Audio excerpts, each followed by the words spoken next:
Hello and welcome to Cooking with the Rams. My name is Chef Pam Bedford and I'm the director of the Institute of Culinary Arts here at Eastside High School. Today we are joined by Keiliana Bartley, a senior in our program. She's been part of our competition team and is a certified fundamentals cook through the American Culinary Federation. She is going to make for you 2 versions of a stuffed pepper hors d'oeuvre that is perfect for the holidays. I'm going to begin by making my goat cheese stuffed peppers. I'm going to prep both peppers first, and you can leave all the seeds and the stems in because when you cook them, they'll just cook away, so you won't have to worry about any bad taste or anything like that.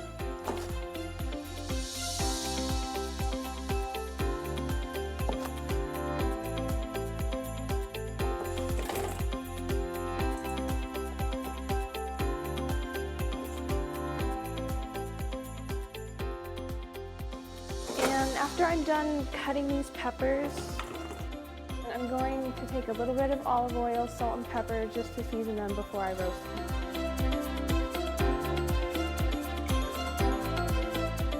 And I'm just going to toss these just so they can get evenly coated in the olive oil and the salt and pepper.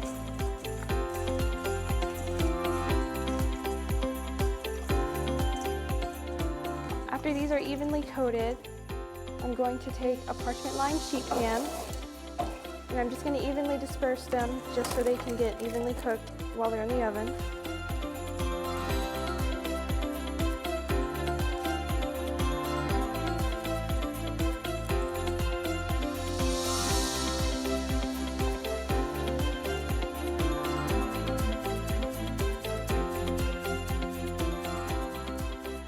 So I'm going to throw these in the oven for about 8 minutes.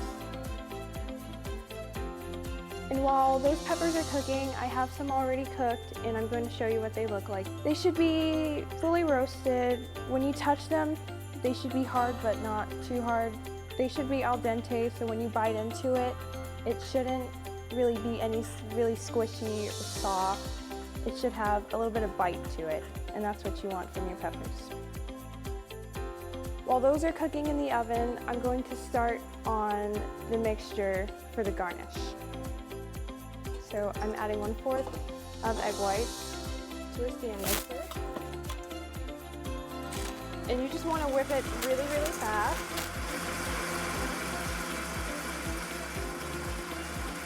Make sure you're watching while you mix your eggs because egg whites are very fragile and you can over whip them at any time. So always make sure you're constantly watching it.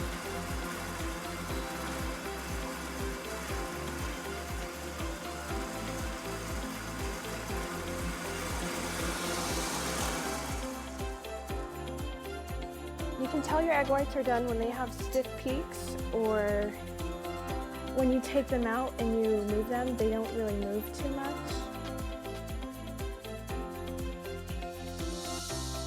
You would like your egg whites to look something sort of like that.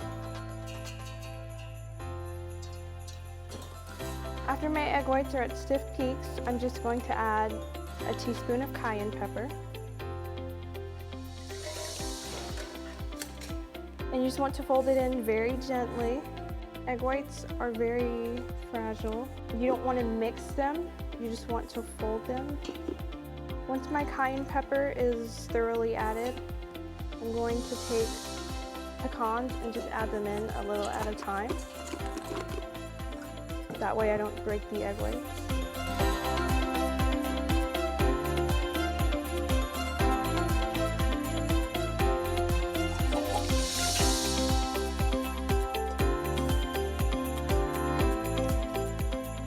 After my pecan mixture is formed, I'm going to take a parchment-lined sheet pan and I'm just going to spread it gently onto my pan.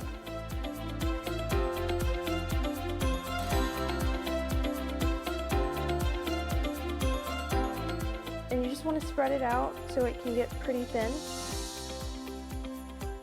And it should look like this when you take it out the bowl.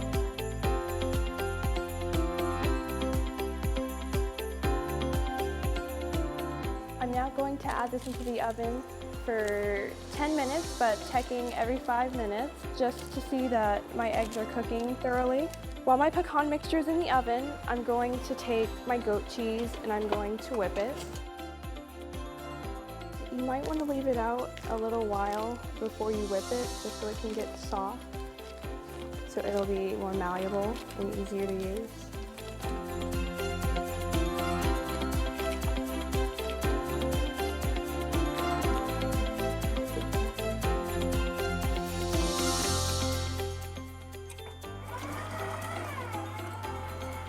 And I'm just starting out on a low speed, so the goat cheese won't fly out the bowl. And I'm just going to gradually increase it.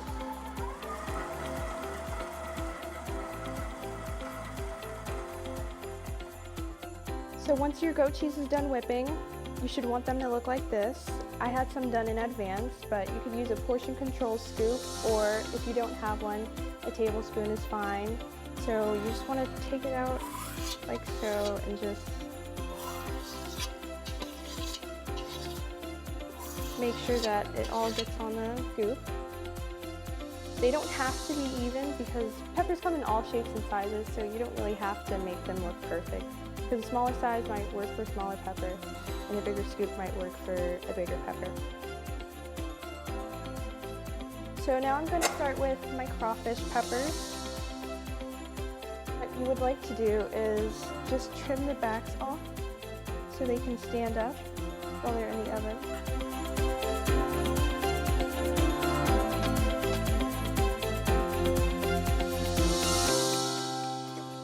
Now I'm going to start on my crawfish mixture. I have 8 ounces of crawfish. You're going to want to use about an 8-ounce package of vegetable cream cheese. You should have it at room temperature or be softened. I have a cup of cheese.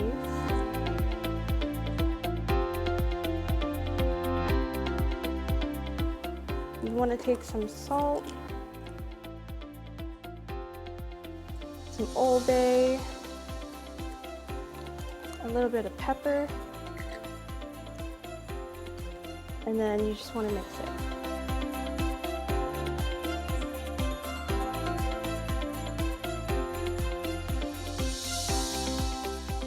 After you have a cohesive mixture, you want to add it to a piping bag. And now you just want to fill your peppers.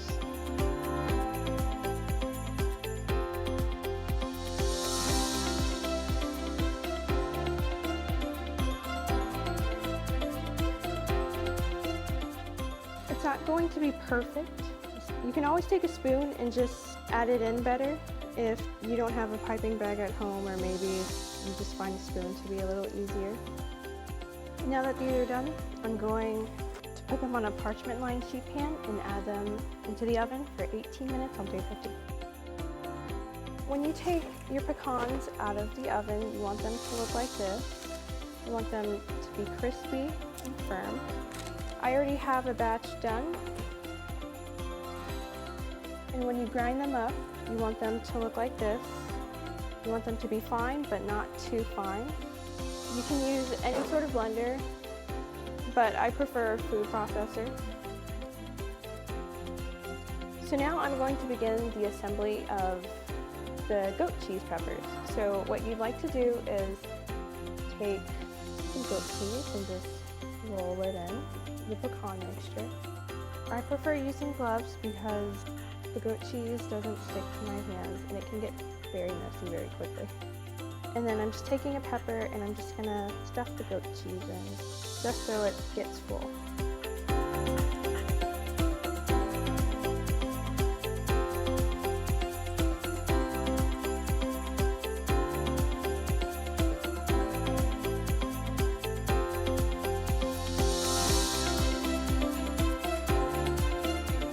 When all your goat cheese peppers are stuffed, you want to add them back into the mixture so more pecan crumbs can get onto it.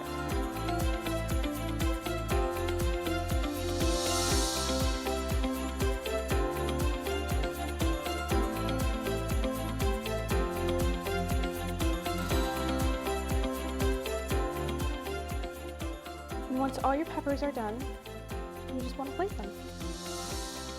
And now our crawfish peppers are ready.